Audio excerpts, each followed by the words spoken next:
Yo, what up guys, B5D here, and I know you thought you had like a week, 2 or even up to a month before you prepare for the next fusion. Well, you do have all that time to save all your resources. No you don't. Well, there's a new fusion coming up and you only have a week to prepare and start saving resources right now. Yes, the new fusion is, what's the name right now? Let me show the picture first. Let's talk about the pictures first before we talk about the name. This is the avatar of the new champion, recently released in the raid content creator chat, and we are currently looking at our skills in this video, and at the end of the video, or by the end of the video, I'll let you know whether this champion is worth going for or not. We'll be looking at her abilities especially, but we're going to wait until we see her in the game before some testing can be done to make that final decision. It seems like this would be an old school fusion. It's not yet known, but I'll check that out in the description. This is the champion design, looking like a dark elves because of all the color, I guess. And yes, this is a dark elf champion.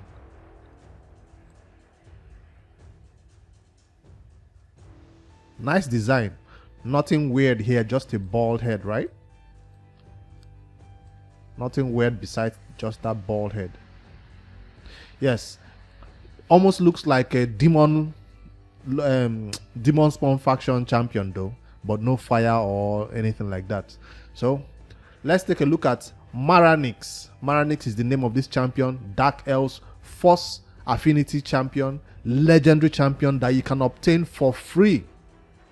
Yes, this champion will be available to be obtainable for free via an old school fusion, and it looks like this one will be one that you might want to skip.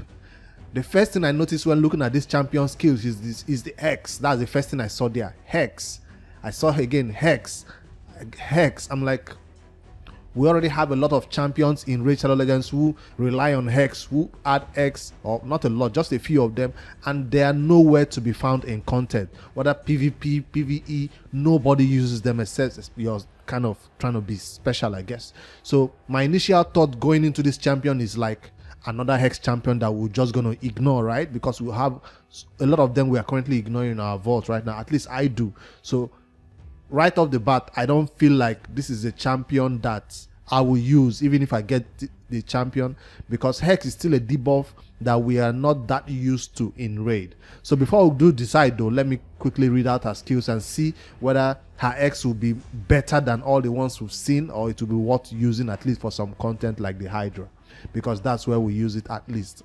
All right, on the A1, Maranix will attack one enemy 2 times, has a 50% chance of placing up to 2 extra hits if the target is under Hex. So if she relies on Hex to place those extra hits, you're expecting this champion to also add Hex by herself. So she don't rely on another champion to add Hex for her. That's what I'm trying to say.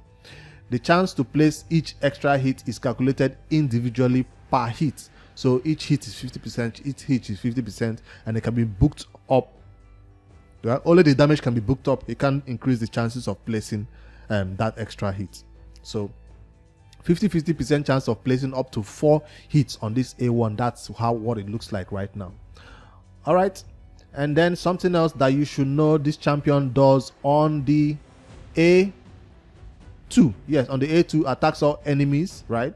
Has a 75% chance of placing a Hex debuff and a 60% decreased defense. So this seems like a debuffer, right? When you see a champion that places decreased defense, you're like, oh, that's cool, debuff. But this is a legendary, and I'm like, you only place decreased defense and you place Hex, and that's it for a skill? On a 3-turn cooldown, placing Hex and decreased defense, it seems like that's a job for a epic. That's just the truth. I feel like this skill should do something more than just place 2 debuffs and hands off. It's gonna hit though, so this might be a nuking ability, but what are you nuking when you don't have Hex out there, you don't have decreased defense out there? So right off the bat, I'm saying that this skill looks like it needed a little bit more than just placing 2 debuffs and hitting. So that's what I think about this one, but we'll find out if the A3 can redeem this champion of so far not so good skills right now, the A1 is not that impressive. The A1 seems like those 4 hits will take down a single target, but this A2 doesn't seem like it will take down anybody because it relies on debuffs being out there first before you can do a lot of damage, and she's the one bringing the debuff to the fight, so you probably want another damage dealer to do the damage. So that's one way to build this champion, I guess. Accuracy, and just act as a debuffer for your other nukers who rely on X. That's one way to think about it.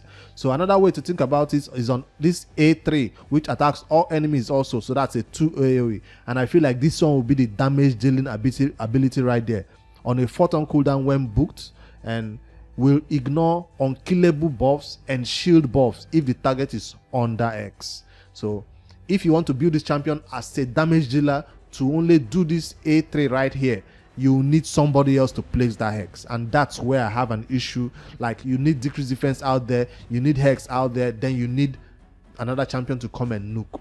So she is the champion that is bringing both, but the battle won't last long, especially if you're playing PvP. But not now in PvE, she can do it all on her own, start with the A2 and then go into the A3. So far, it looks like you can make her do everything in PvP, but you can make her do everything in PvE. She also places an unkillable buff on this champion for 1 turn if this attack kills an enemy without a hex debuff.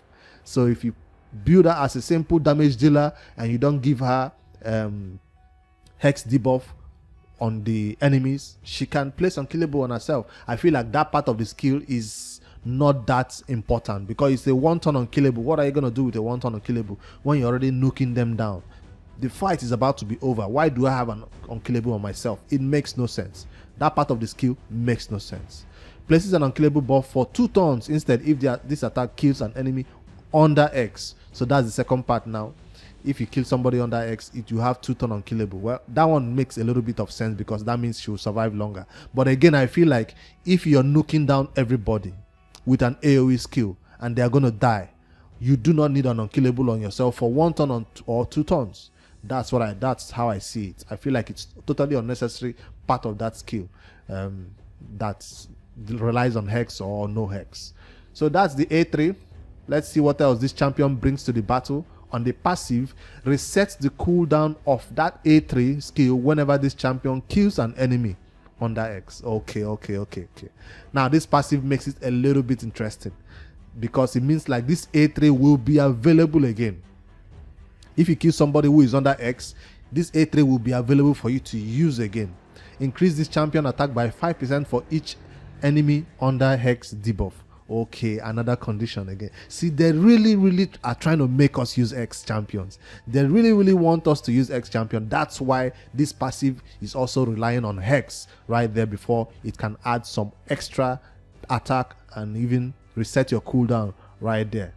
A total skill cooldown reset. That means you don't need, what's her name now? Renegade. You don't need Renegade in your waves. You put this champion to be ready with her A3 to go. You place your decreased defense and weaken with Lydia. Maybe somebody else places Hex, and then this champion goes in there with this A3 and nukes the enemy waves, right? And then this skill is available for the next wave again.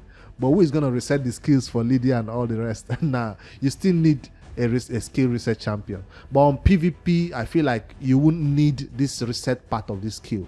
You nuke them down and you're like, or maybe if they don't die, all the enemies don't die, you kill 1 or 2. The tanky ones, you can go in for another nuke, just like Kandrafon can do when he nukes and 1 or 2 tanky ones survive. He can go in with an extra A1 right there. But this does not grant her any extra turn, so you still have to wait for your turn while you have that unkillable on yourself, I guess.